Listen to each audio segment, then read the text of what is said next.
نحمده ونصلي على رسوله الكريم أما بعد فأعوذ بالله من الشيطان الرجيم بسم الله الرحمن الرحيم فلما أحس عيسى منهم الكفر قال من أنصاري إلى الله قال الحواريون نحن أنصار الله آمنا بالله واشهد بأننا مسلمون ربنا آمنا بما أنزلت واتبعنا الرسول فاكتبنا مع الشاهدين ومكروا ومكر الله والله خير الماكرين۔ صدق اللہ العظیم۔ آج یہ چوتھی قسط میں ہم انشاءاللہ کوشش کریں گے 2 آیتوں کو بیان کرنے کی۔ ایک آیت وَمَكَرُوا وَمَكَرَ اللَّهُ اور دوسری آیت یا عیسیٰ انی متوفیک ورافعک الیہ۔ اس آیت کے پس منظر کو اگر آپ دیکھیں گے تو ان کے پیچھے آپ کو عیسیٰ علیہ السلام کے معجزات نظر آئیں گے، اور یہودیوں نے جب عیسیٰ علیہ السلام کے معجزات کو دیکھا تو انہوں نے کہا کہ یہ جادو ہے۔ فَلَمَّا جَاءَهُم بِالْبَيِّنَاتِ قَالُوا هَذَا سِحْرٌ مُبِينٌ۔ اور ظاہر ہے کہ جادوگر کی جو سزا تھی وہ ان کے ہاں موت تھی، تو انہوں نے بادشاہ کو بھی شکایتیں لگائی اور یہ تدبیریں شروع کر دی کہ عیسیٰ علیہ السلام جادوگر ہیں، نعوذ باللہ۔ یہ لوگ کو حضرت موسیٰ علیہ السلام کے دین سے پھیر دے گا، دین میں فساد قائم کر دے گا، لہٰذا اسے قتل کر دینا چاہیے۔ تو اس پر اللہ تعالیٰ نے فرمایا فَلَمَّا أَحَسَّ عِيسَى مِنْهُمُ الْكُفْرَ، جب عیسیٰ علیہ السلام نے ان میں سے کفر کو محسوس کیا۔ ظاہر ہے کہ عیسیٰ علیہ السلام کو تو پہلے سے معلوم تھا کہ یہ لوگ یہودی ہیں اور یہ مجھ پر ایمان لانے والے نہیں، یہ کفر کا تو پہلے سے معلوم تھا۔ پھر لفظ فلما احس کے معنی محسوس کرنا۔ محسوس اس وقت انسان کرتا ہے جب انسان کو کسی بات کا خوف ہو جائے، تو اس کا مطلب یہ فلما احس عیسیٰ منہم الکفر، تو کفر بمعنی قتل ہے۔ جب عیسیٰ علیہ السلام نے ان سے کفر محسوس کیا، یعنی ان سے قتل محسوس کیا، تو آپ نے فرمایا من انصاری الی اللہ، کون ہے جو اللہ کے معاملے میں میری مدد کرے اور ان لوگوں سے مجھے میرا ساتھ دے؟ تو حواریین نے کہا کہ ہم ہیں اور ہم آپ کو بچانے کی کوشش کریں گے۔ تو سابقہ آیات سے معلوم ہوا کہ انہوں نے قتل کا ارادہ کیا تھا، اور قتل کو بھی آگے فرمایا وَمَكَرُوا مَكْرًا، کہ انہوں نے مکر کیا، وَمَكَرُوا وَمَكَرَ اللَّهُ، انہوں نے تدبیر کی اور اللہ نے بھی تدبیر کی۔ تو ان کا مکر کیا تھا؟ قتل کا تھا۔ آپ کہہ سکتے ہیں کہ یہاں تو قتل کا لفظ نہیں ہے، یہاں تو کفر کا لفظ ہے۔ تو عربی زبان کا قاعدہ ہے کہ کبھی کبھی ایک چیز دوسری چیز کا سبب بن جاتا ہے، تو سبب کو وہ نام دیا جاتا ہے۔ تو یہاں جو اصل میں سبب ہے وہ یہ ہے کہ عیسیٰ علیہ السلام کو قتل کرنے کا ارادہ ہے، اور اللہ نے فرمایا کہ جب عیسیٰ علیہ السلام نے ان سے کفر کو محسوس کیا، تو کفر یہ سبب ہے قتل کا، تو اس لیے سبب بول کر مسبب یعنی قتل کا معنی مراد لیا گیا۔ اور ایسے قرآن میں دوسری جگہ بھی ہے، مختلف مقامات پر ہے، جیسے حضرت یوسف علیہ السلام کے واقعے میں انہوں نے بھائی کے قتل کا ارادہ کیا تھا، لیکن اللہ رب العزت نے فرمایا وَهُمْ يَمْكُرُونَ اِذْ أَجْمَعُوا أَمْرَهُمْ وَهُمْ يَمْكُرُونَ۔ تو یمکرون سے مراد کیا ہے کہ وہ قتل کا ارادہ کر رہے تھے۔ اور اسی طرح حضرت صالح علیہ السلام کے قوم کے متعلق بھی فرمایا کہ انہوں نے یہی کہا تھا لَنُبَيِّتَنَّهُ وَأَهْلَهُ ثُمَّ لَنَقُولَنَّ لِوَلِيِّهِ مَا شَهِدْنَا مَهْلِكَ أَهْلِهِ وَإِنَّا لَصَادِقُونَ۔ آگے فرمایا وَمَكَرُوا مَكْرًا وَمَكَرْنَا مَكْرًا۔ تو معلوم ہوا کہ قتل کے لیے بھی مکر کا لفظ استعمال ہو سکتا ہے، اور یہ قرآن کریم میں دوسرے مقامات پر بھی ہے۔ تو اب اگر آپ غور کریں گے تو معنی یہ بنے گا وَمَكَرُوا، انہوں نے مکر کیا، کس چیز کا؟ حضرت عیسیٰ علیہ السلام کو شہید کرنے کا۔ اور آگے کیا فرما وَمَكَرَ اللَّهُ، اور اللہ رب العزت نے بھی مکر کیا۔ اب انہوں نے بھی مکر کیا، اللہ تعالیٰ نے بھی مکر کیا۔ ان کا مکر کیا ہے؟ قتل کرنے کا، اور اللہ کا مکر کیا ہے؟ عیسیٰ علیہ السلام کو بچانے کا۔ اب ہم ذرا یہ دیکھیں کہ مکر کے معنی کیا ہے۔ مکر کے معنی آتے ہیں کسی کی تدبیر کو اس کے اوپر الٹا کر دینا، رد الفعل علی فاعلہ، فاعل جو کام کرنا چاہتا ہے اس کے فعل کو اس فاعل پر الٹا کر دینا۔ جیسے قرآن کریم میں مختلف مقامات پر وَمَكَرُوا مَكْرًا وَمَكَرْنَا مَكْرًا وَيَمْكُرُونَ وَيَمْكُرُ اللَّهُ وَمَكَرُوا وَمَكَرَ اللَّهُ، ان سب کے سیاق اور سباق کو اگر آپ دیکھیں گے تو اللہ تعالیٰ نے ان کے مکر کو ان کے اوپر الٹا کر دیا۔ ان کا مکر کیا تھا کہ عیسیٰ علیہ السلام کے قتل کے در پہ ہونا، ان کو قتل کرنا۔ تو اب اللہ کا مکر کیا ہوگا؟ عیسیٰ علیہ السلام کو بچانا۔ تو اب اگر اللہ رب العزت ان کو بچا رہے ہیں اور یہ ان کو مار رہے ہیں۔ تو اب ظاہر ہے کہ ان کا قتل مارنے کا ہے تو اللہ کا بچانے کا ہے۔ تو اب اگر ہم اس چیز کو سمجھ لیں تو پتہ چل جائے گا کہ وَمَكَرَ اللَّهُ، اس سے مراد عیسیٰ علیہ السلام کا بچانا ہے۔ وَاللَّهُ خَيْرُ الْمَاكِرِينَ، اور اللہ تدبیر کرنے والوں میں سب سے زیادہ بہتر تدبیر کرنے والے ہیں۔ تو اب اس کا مطلب کیا ہوگا کہ اللہ رب العزت ان کو بچائیں گے، اور تب جا کر کہ یہود ناکام ہوں گے اور اللہ کی تدبیر کامیاب ہوگی۔ لیکن اگر یہود بھی قتل کا مکر کر رہے ہیں اور اللہ بھی قتل کا ہی مکر کر رہے ہیں، تو پھر تو اللہ یہودیوں کا ساتھ دے رہے ہیں، عیسیٰ علیہ السلام کا ساتھ تو نہیں دے رہے۔ اب اگلی آیت جو آ رہی ہے، اذ قال اللہ یا عیسیٰ انی متوفیک ورافعک الی، یہاں پر ہم نے یہ دیکھنا ہے کہ اللہ تعالیٰ نے فرمایا کہ اے عیسیٰ، میں آپ کو پورا کا پورا لینے والا ہوں، ورافعک الی، فرمانا پیچھے واللہ خیر الماکرین، اللہ بہترین ماکرین میں سے سب سے بہتر ہیں۔ تو اب اللہ کا یہ مکر اور یہ تدبیر کس صورت میں آئی؟ فرمایا اذ قال اللہ یا عیسیٰ۔ اب ان کا مکر قتل کا تھا، لیکن اللہ نے کیا فرمایا؟ یا عیسیٰ انی متوفیک ورافعک الی۔ یہ آیت ہماری بھی دلیل ہے، اور اس کو مرزائی بھی اپنی دلیل بناتے ہیں، تو اس لیے آپ لوگوں نے ذرا توجہ کے ساتھ اس چیز کو سمجھنا ہے۔ ہمارا طرز استدلال یہ ہے اذ قال اللہ یا عیسیٰ، اب یہ بچانے کا بیان ہو رہا ہے کہ اللہ بچا رہے کیسے؟ اللہ نے فرمایا یا عیسیٰ انی متوفیک ورافعک الی، اے عیسیٰ میں آپ کو پورا کا پورا لینے والا ہوں، ورافعک الی، اور آپ کو اپنی طرف اٹھانے والا ہوں۔ تب یہ تسلی بنے گی جب اللہ روح مع الجسم کے ان کو اٹھا لے، لیکن اگر وہ قتل کر دیں تو پھر تو صرف روح کا اٹھانا ہوگا۔ تو اس لیے یا عیسیٰ کا لفظ آیا ہے، یا عیسیٰ، اور عیسیٰ نام ہے روح مع الجسم کا، تو جب عیسیٰ نام ہے روح مع الجسم کا تو پھر اٹھانا بھی روح مع الجسم کے ساتھ ہوگا۔ ورنہ تو اگر آپ کہتے ہیں کہ اس سے روحانی رفع مراد ہے تو اس میں پھر عیسیٰ علیہ السلام کی کوئی فضیلت نہیں بنتی، بلکہ روحانی رفع جس کو آپ کہیں گے وہ روحانی رفع تو صرف عیسیٰ علیہ السلام کے ساتھ خاص نہیں ہے، وہ تو سب کے لیے ہوگی، اس لیے کہ سب کو اللہ تعالیٰ ان کی روح کو اوپر اٹھا لیتے ہیں۔ پھر یہ کہ اس سے عیسیٰ علیہ السلام کو اللہ تعالیٰ ان کی روح کو اٹھا کر ان کو مرتبہ دے رہے ہیں، تو آپ خود سوچیں کہ عیسیٰ علیہ السلام کو نبوت جو اللہ نے عطا فرمائی، نبوت سے بڑھ کر اور کیا درجے کی بلندی ہوگی کہ آپ کہتے ہیں کہ میں آپ کے درجے کو بلند کر رہا ہوں۔ اور اگر اتنی بات آپ سمجھ گئے ہیں کہ ماقبل کے حساب سے اللہ بچانے والا ہے، تو اب یا عیسیٰ، اللہ نے خاص عیسیٰ علیہ السلام کے لیے فرمایا یا عیسیٰ، اے عیسیٰ میں تجھے پورا کا پورا لینے والا ہوں اور اپنی طرف اٹھانے والا ہوں۔ تو اگر متوفی کا معنی یہ ہے کہ میں آپ کو موت دینے والا ہوں اور موت کے بعد پھر آپ کی روح کو اٹھانے والا ہوں، تو پھر تو یہ عیسیٰ علیہ السلام کی کوئی خصوصیت اس میں باقی نہیں بچی۔ تو یہ ہمارا طرز استدلال ہے کہ اللہ نے آپ کو اس طرح اٹھا لیا۔ اب یہاں پر سب سے بڑا مسئلہ جو پیش آتا ہے وہ توفی کا آتا ہے۔ توفی کے بارے میں ہم کیا کہیں گے؟ تو یاد رکھیے اس کے بارے میں ایک دلچسپ قسم کی بحث ہے، اور وہ یہ ہے کہ اللہ رب العزت نے حضرت عیسیٰ علیہ السلام کے لیے لفظ توفی جو استعمال فرمایا، اس کو آسان الفاظ میں یوں سمجھے کہ توفی ایک جنس ہے، اس کے نیچے کئی سارے افراد ہیں، یا یوں سمجھے کہ ایک لفظ کا حقیقی معنی ہوتا ہے اور ایک لفظ کا مجازی معنی ہوتا ہے یا کنائی معنی ہوتا ہے۔ تو اب حقیقی معنی یا صریحی معنی یہ کیا ہے توفی کا؟ تو توفی کا صریحی معنی یاد رکھیں، اس کا جو اصل مادہ ہے وہ واو فا یا ہے۔ واو فا یا کا مادہ جہاں بھی آئے گا وہاں اتمام اور اکمال کا معنی پایا جائے گا، اتمام اور اکمال کا معنی وہاں پر لازماً پایا جائے گا۔ اب ہم لوگوں نے جیسے آپ دیکھیں، چاہے وہ کسی بھی باب سے آئے، چاہے وہ باب وہ مجرد سے آئے، اردو میں بھی ہم کہتے ہیں وفا۔ وفا کا مطلب یہ ہے کہ اگر تم ہمارے ساتھ کوئی حسن سلوک کرو گے تو ہم اس کے بدلے میں آپ کے ساتھ اچھائی کا سلوک کریں گے اور برائی کا سلوک نہیں کریں گے۔ تو وفا بھی اسی سے ہے۔ واو فا یا یہ جہاں پایا جائے گا اس میں اتمام اور اکمال کا معنی پایا جائے گا، چاہے وہ کسی باب سے ہو۔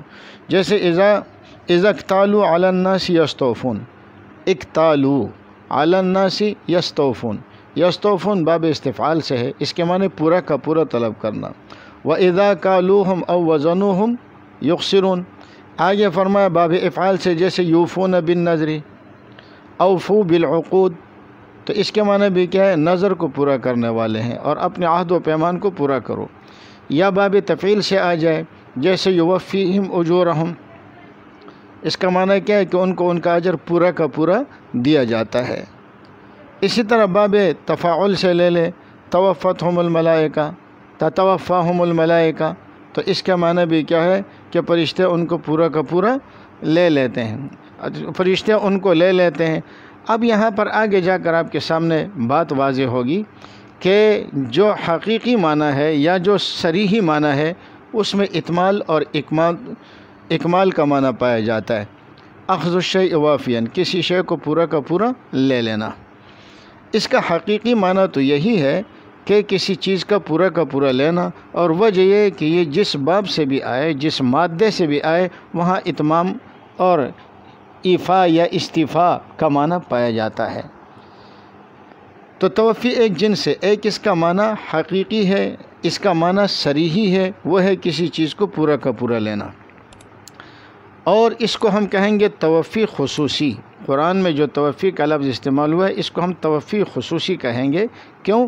اس لیے کہ یہ توفی خالص حضرت عیسیٰ علیہ السلام کے لیے آئی ہے، تو اس کو ہم توفی خصوصی کہیں گے، یہ اس کا اپنا صریح معنی ہے۔ اور اس کے علاوہ جو توفی عمومی ہے، عمومی کا مطلب یہ ہے کہ ایسا توفی جو عیسیٰ علیہ السلام کے ساتھ خاص نہیں ہے، بلکہ تمام لوگ اس میں شامل ہیں، مسلمان، کافر، عام لوگ سارے اس میں شامل ہیں، بلکہ جانور بھی اس میں شامل ہے۔ اور وہ توفی عمومی کی پھر دو قسمیں، ایک ہے توفی انعامہ اور ایک ہے توفی اماتہ۔ توفی انعامہ کا مطلب یہ ہے کہ جہاں توفی کے ساتھ نیند کا قرینہ موجود ہو یا موت کا قرینہ موجود ہو، نیند پر دلیل موجود ہو یا موت پر دلیل موجود ہو، تو اس کو توفی انعامہ کہیں گے، یعنی یہ توفی سلانے کے معنی میں آتا ہے۔ جیسے اللہ یتوفی الانفس حین موتها والتی لم تمت فی منامها، تو اب یہاں منام کا لفظ آ گیا۔ یا اسی طرح اللہ نے فرمایا وَهُوَ الَّذِي يَتَوَفَّاكُمْ بِاللَّيْلِ وَيَعْلَمُ مَا جَرَحْتُمْ بِالنَّهَارِ، تو وہاں پر رات کا لفظ آ گیا، یتوفاکم باللیل، تو پہلے میں منام کا لفظ آیا، دوسرے میں لیل کا لفظ آیا، تو اب یہاں توفی سے مراد کیا ہو گیا؟ نیند، انعامہ، سلانا۔ اور اگر وہاں موت کا قرینہ موجود ہو تو پھر وہاں توفی موت کے معنی میں ہوگا۔ اس لیے دیکھیں قرآن کریم میں جہاں بھی آپ دیکھیں گے جہاں موت کے لیے توفی کا لفظ آیا ہے تو وہاں موت کا قرینہ اور موت کی دلیل بھی موجود ہے۔ مثال کے طور پر اللہ رب العزت نے فرمایا کہ ان الذین توفاہم الملائکۃ یا توفت ہو رسولنا، تو یاد رکھیے جہاں موت کا لفظ آیا تو اللہ نے فرمایا ہوا یحیی و یمیت، موت کو حیات کے مقابلے میں ذکر کیا ہے۔ الذی امات و احیا، موت کے مقابلے میں حیات کا لفظ ذکر کیا ہے۔ محیی و ممیت، حیات کو موت کے مقابل میں حیات کا لفظ آئے۔ اس طرح درجنوں آیتیں یہاں پر موجود ہے۔ تو اب یہاں پر جہاں پر آپ دیکھیں کہ موت کے لیے تو حیات کا لفظ آ رہا ہے، لیکن توفی کے مقابلے میں کبھی بھی حیات کا لفظ نہیں آیا۔ دوسری بات یہ کہ موت کا فاعل حقیقت میں اللہ ہے، موت کی نسبت کسی اور کی طرف نہیں کی جا سکتی۔ مثلا آپ تو یہ کہہ سکتے ہیں کہ قتل زید عمرا، لیکن آپ یوں نہیں کہہ سکتے کہ امات زید عمرا، کہ زید نے عمر کو موت دے دی، اس لیے کہ موت کی نسبت صرف اللہ رب العزت کی طرف ہو سکتی ہے۔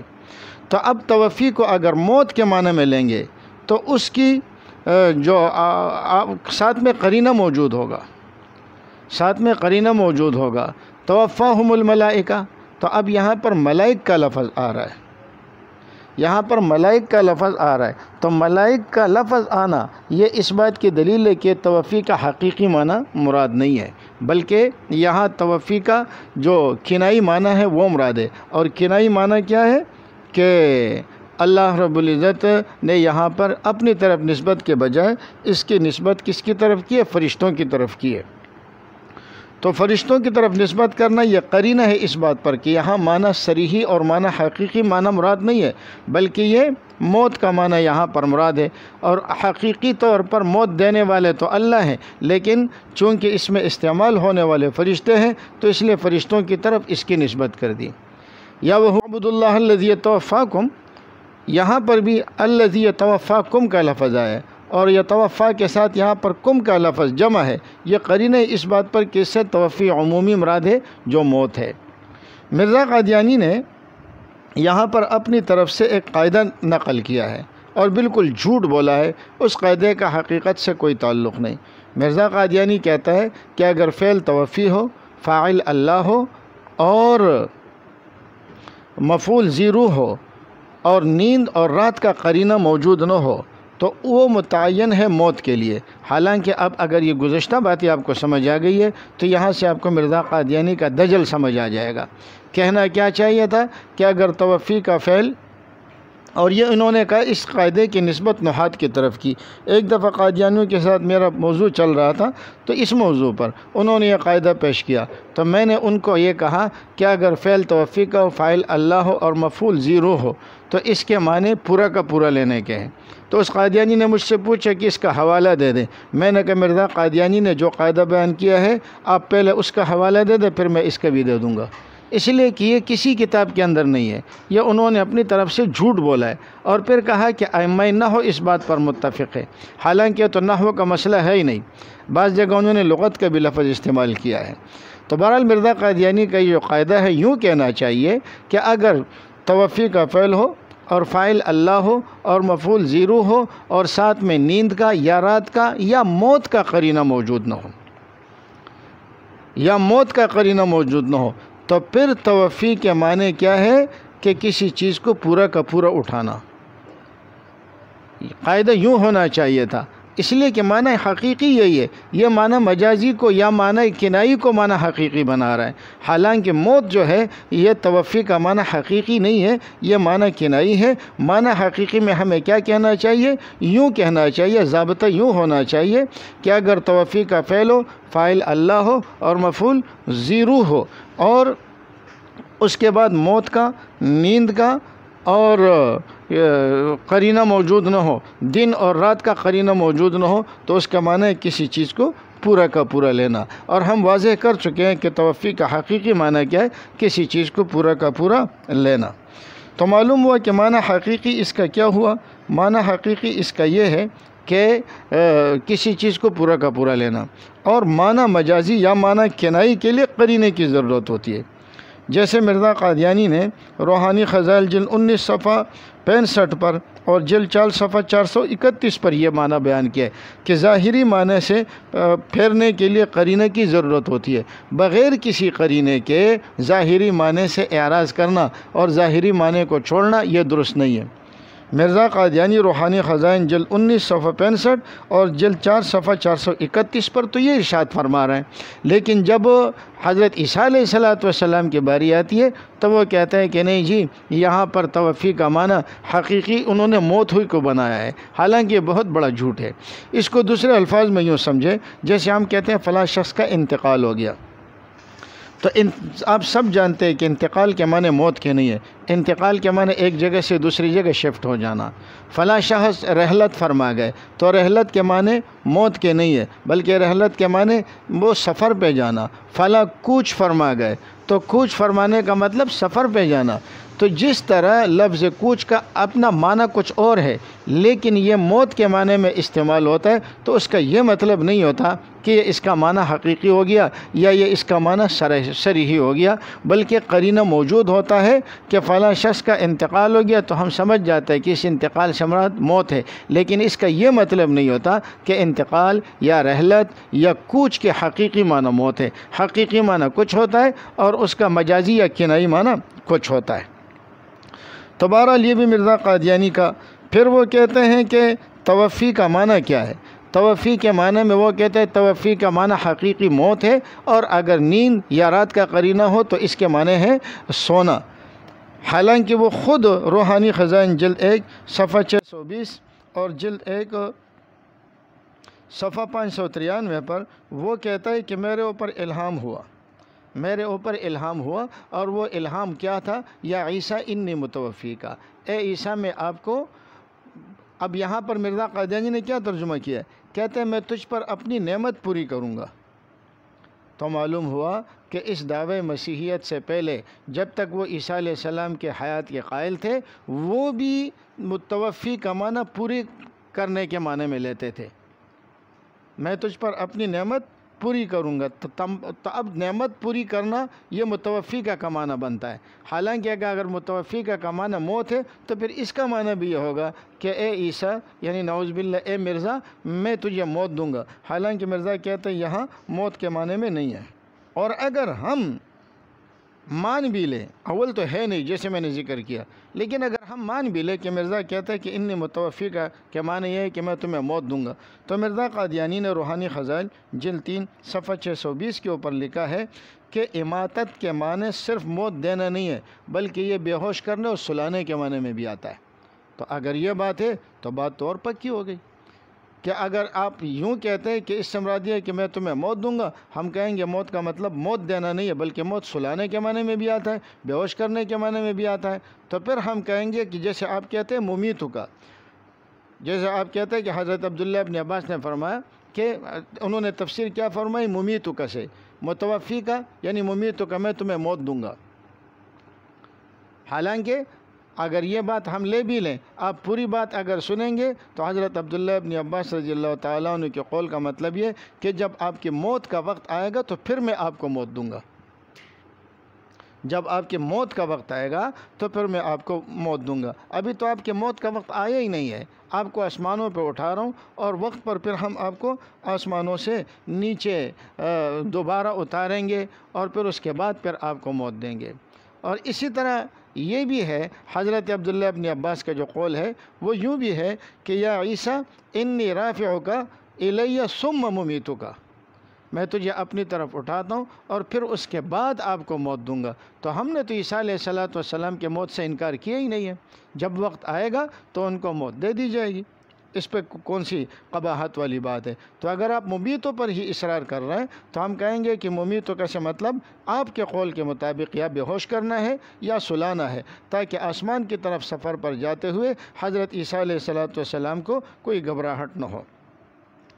اور یوں بھی آپ کہہ سکتے ہیں کہ چلے اگر آپ مان لیں تو ہم یہ بھی مان لیتے ہیں کہ آپ نے کہا یا عیسیٰ انی ممیتک، انی متوفی کہ یا عیسیٰ انی ممیتک، تیسرا مطلب کہ عیسیٰ علیہ السلام میں آپ کو موت دوں گا، یہ لوگ آپ کو قتل نہیں کر سکتے، انی ممیتک، میں آپ کو موت دوں گا۔ اب عیسیٰ علیہ السلام کے ذہن میں اشکال ہے کہ یہ کیسے، دشمن تو میرے سامنے کھڑا ہے، تو انی ممیتک کا کیا مطلب ہے؟ تو اللہ رب العزت نے فرمایا ورافعک الیہ۔ اس کی مثال ایسی ہے کہ جیسے میں ایک کمرے میں بیٹھا ہوں اور دشمن باہر ہے، اور دشمن آ کر مجھے قتل کرنا چاہتا ہے، پکڑنا چاہتے ہیں، آپ کے گھر میں ہوں، آپ مجھے کہتے ہیں کہ مولوی صاحب گھبرانا نہیں، ہم آپ کو بچا لیں گے، اور میں دیکھ رہا ہوں کہ آپ سوالیہ انداز سے کہ کیسے بچاؤ گے، تو آپ نے کہا کہ یہ 2 دروازے باہر کی طرف نکلتے ہیں، لیکن ہمارے پاس ایک تیسرا دروازہ بھی ہے جو کسی کو معلوم نہیں ہے۔ تو اب آپ کیا کہتے ہیں کہ ہم آپ کو بچا لیں گے اور آپ کو ہم گھر کے بغلی دروازے سے نکال دیں گے۔ تو اب آپ بتائیے کہ بچانا پہلے ہے یا بغلی دروازے سے نکالنا پہلے؟ بغلی دروازے سے آپ پہلے نکالیں گے تو پھر میں بچوں گا۔ تو یہاں پر بھی فرمایا انی ممیتک، میں آپ کو موت دوں گا۔ کیسے؟ یعنی کہ آپ کو موت میں دوں گا، یہ نہیں دے سکتے۔ یا اللہ یہ تو سر پہ کھڑے ہیں، تو فرمایا ورافعک الیہ، آپ کو میں اپنی طرف اٹھا رہا ہوں، جب میں اٹھا لوں گا تو آپ ان سے بچ جائیں گے، پھر جو آپ کا وقت مقررہ ہوگا اس وقت مقررہ پر آپ کو موت بھی مل جائے گی۔ تب بھی اس کے اندر کوئی اعتراض والی۔ اور رہا قادیانیوں کا یہ کہنا کہ یہاں پر یہ واو عطف کے لیے آیا، یا عیسیٰ انی متوفیک ورافعک، اور اس میں ترتیب ضروری ہے، تو یہ بات بھی غلط ہے۔ اس کی وجہ یہ ہے کہ عربی زبان کے اعتبار سے واو ترتیب کے لیے آنا کوئی ضروری نہیں ہے، واو صرف جمع کے لیے بھی آتا ہے۔ جس طریقے سے کہ آپ قرآن کریم سے اس کی مثالیں دیکھیں اور آپ خود اس چیز کو سمجھ جائیں گے۔ یہ خود مرزا قادیانی کے روحانی خزائن جلد 15 صفحہ 454 پر لکھتا ہے، یہ ضروری نہیں ہے کہ حرف واو کے ساتھ ہمیشہ ترتیب کا لحاظ واجب ہو۔ دیکھیے خود ان کا اپنا حوالہ ہے کہ یہ کوئی ضروری نہیں ہے، اور قادیانی اس بات پر زور دے رہے ہیں۔ پھر اس کے علاوہ آپ قرآن کریم میں دیکھیں، یا مریم اقنتی لربکی واسجدی وارکعی، تو سجدے کا لفظ پہلے ہے اور رکوع کا لفظ بعد میں ہے۔ اسی طرح یبیتون لربہم سجدا وقیاما، سجدے کا لفظ پہلے ہے اور قیام کا لفظ بعد میں ہے۔ اسی طرح وأوحینا الی ابراہیم واسماعیل واسحاق ویعقوب والاسباط وایوب ویونس وموسیٰ وہارون۔ اب یہاں پر دیکھیں ان میں عیسیٰ علیہ السلام کا لفظ کہاں پر آ رہا ہے، دوسرے انبیاء کا لفظ کہاں پر آ رہا ہے، کیا اس میں ترتیب کا لحاظ رکھا گیا ہے؟ قطعاً نہیں۔ بلکہ ایک دفعہ ایک مرزائی سے میری گفتگو چل رہی تھی تو وہ اس بات پر کہہ رہا تھا، اولئک مع الذین انعم اللہ علیہم من النبیین والصدیقین والشہداء والصالحین، اور اس کو وہ اجراء نبوت کے لیے دلیل بنا رہا تھا کہ جو اللہ اور رسول کی اطاعت کرے تو وہ نبیین میں سے، شہداء اور صالحین میں سے بنیں گے۔ حالانکہ وہ تو آپ کو معلوم ہے اس کا مطلب یہ نہیں ہے کہ وہ نبی بنے گا، بلکہ اس کا مطلب کیا ہے کہ ان کا انجام اللہ ان کے ساتھ کریں گے۔ تو میں نے ان سے کہا کہ آپ کے ہاں تو بار بار یہ کہتے ہو یا عیسیٰ انی متوفیک اور رافعک، میں واو ترتیب کے لیے لیتا ہوں، تو اس کا مطلب یہ ہے کہ وہ پہلے نبی بنے گا، پھر صدیق بنے گا، پھر شہید بنے گا اور پھر صالح بنے گا۔ اور میں نے کہا کہ اگر واو ترتیب کا ہے تو پھر تو معنی یہی ہے۔ تو اس کا مطلب کیا ہے کہ مرزا نعوذ باللہ نبی تو بن سکا لیکن شہید بھی نہ بن سکا، اس لیے کہ جہاد تو ان کے ہاں جائز ہی نہیں ہے۔ صدیق بھی نہ بن سکا اور صالح بھی نہ بن سکا، خود کو نبی تو بنایا گیا نعوذ باللہ، لیکن شہید اور صالح خود کو نہ بنا سکا۔ بہرحال یہ آیت یہ ہماری بھی دلیل ہے اور قادیانی بھی اس سے استدلال کرتے ہیں۔ قادیانی دلائل میں دوبارہ ہم اس کا ذکر نہیں کریں۔ معلوم ہوا کہ توفی جو ہے یہ موت کے لیے متعین نہیں ہے۔ وجہ اس کی یہ ہے کہ اگر یہ موت کے لیے متعین ہوتا تو موت کا قرآن کریم میں جہاں ذکر آیا ہے تو اس کے ساتھ ساتھ موت اور حیات کو مقابل لایا گیا ہے۔ والذی امات و احیا وغیرہ جو مثالیں میں نے آپ کو دی، یا یحیی و یمیت وغیرہ، محیی اور ممیت وغیرہ۔